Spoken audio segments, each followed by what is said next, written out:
Hello again, folks. Fixing us something good to eat again. Wish you could stop over. Okay, in this pot right here, I have a quarter of I'm going to say a medium-sized cabbage. And I have about a cup and a half of water in there. And I'm going to add my obligatory, there's your word for the day, freshly ground pepper, black pepper. Now in this cup, I have what's going to be about a cup of tomato and a cup of onion. Now that tomato is going in here because it's going to match the rest of the ingredients, but it was actually left over from lunch sandwiches I made a few days ago, and I don't think the tomato is going to make it until the next time I make a lunch sandwich. So I'm just going to add it to this mix. So here goes some tomato and onion. Come out of there, fool. And I have this I'm going to call it diced, not real small, and we want to do some more of that garlic and oil too. Well, that was cool.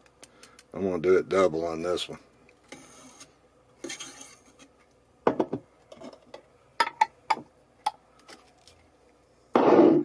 And actually, I'm going to add a little more water to that.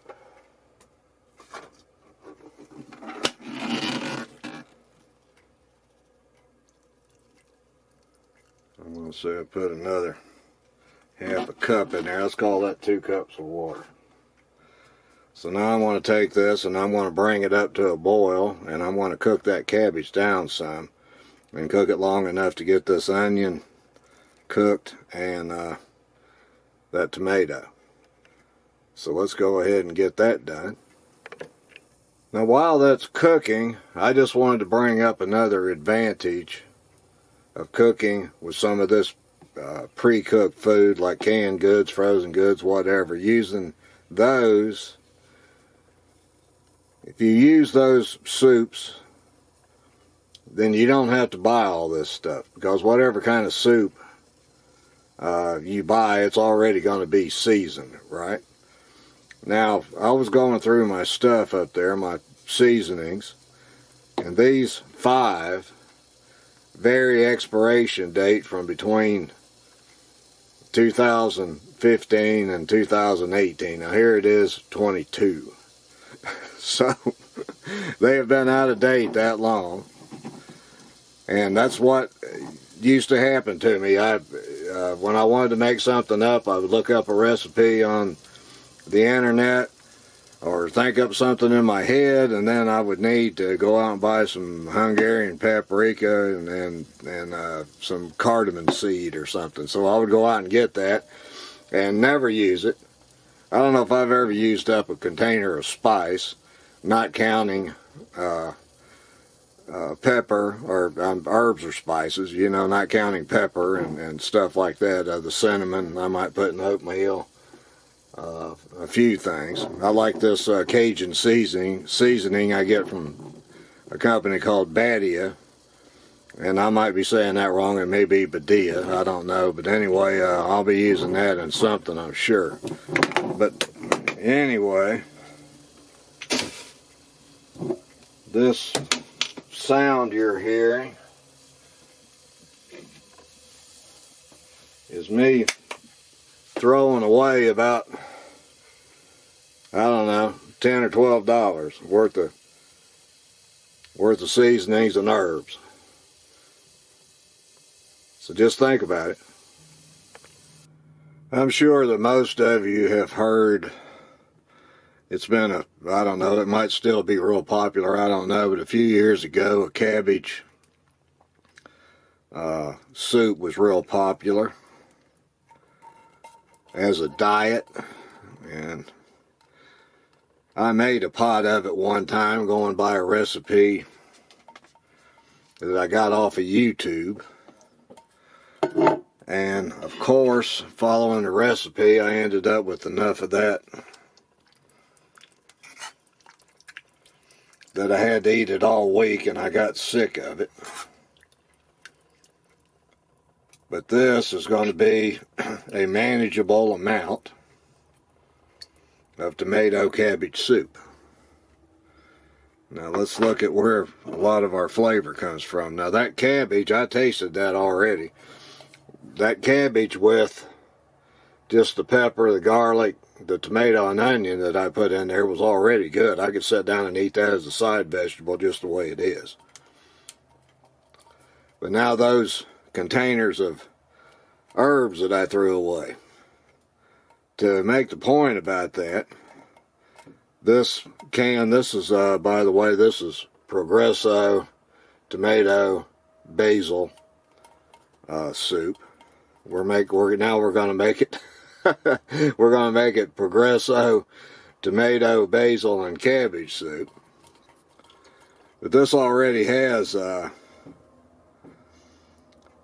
dried parsley, basil, garlic powder, and it has the famous natural flavors. Now we don't know what that is. But anyway, that's good soup by itself if you've ever tried it.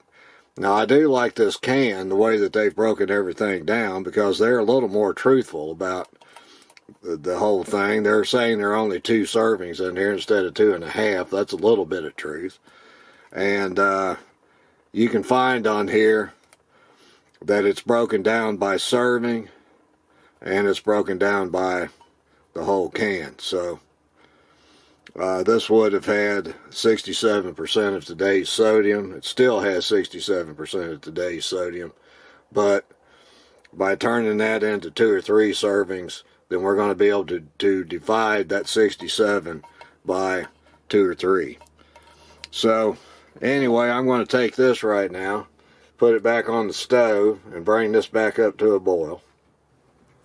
Okay, folks, here we are. For anyone interested in trying to add some cabbage to their diet, this is a good way to do so. I tasted this already, and I really like it. So, you know, don't forget any of these videos I'm doing if you want to add some garnishes. I don't pretty stuff up because I'm just here by myself, and who am I prettying it up for, you know. But, you know, a person could put some chopped chives or chopped green onion or whatever kind of special garnish you'd like. You could spread a little fresh basil on there if you wanted to invest the money in it. You could put a little bit of white cheese, of which I just happen to have some. So I have some grated Parmesan and Romano left. That goes really good with tomato. So I'm going to put a little bit, and then after I put a little bit, I'm going to put some more. And then after I put some more, I'm going to put some more. So there we go. Isn't that pretty? Tastes good, it's pretty, it's cheap.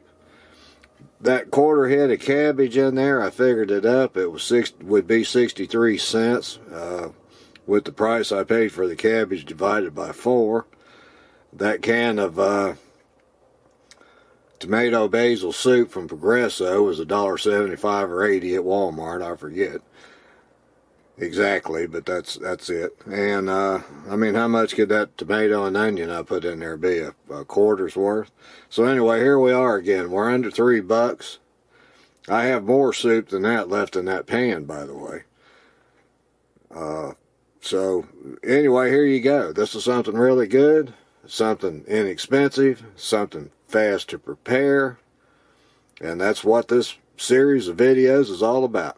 Hope you enjoyed this today. Give this a try. You'll really like it. Thanks for stopping by my channel. So, bye-bye.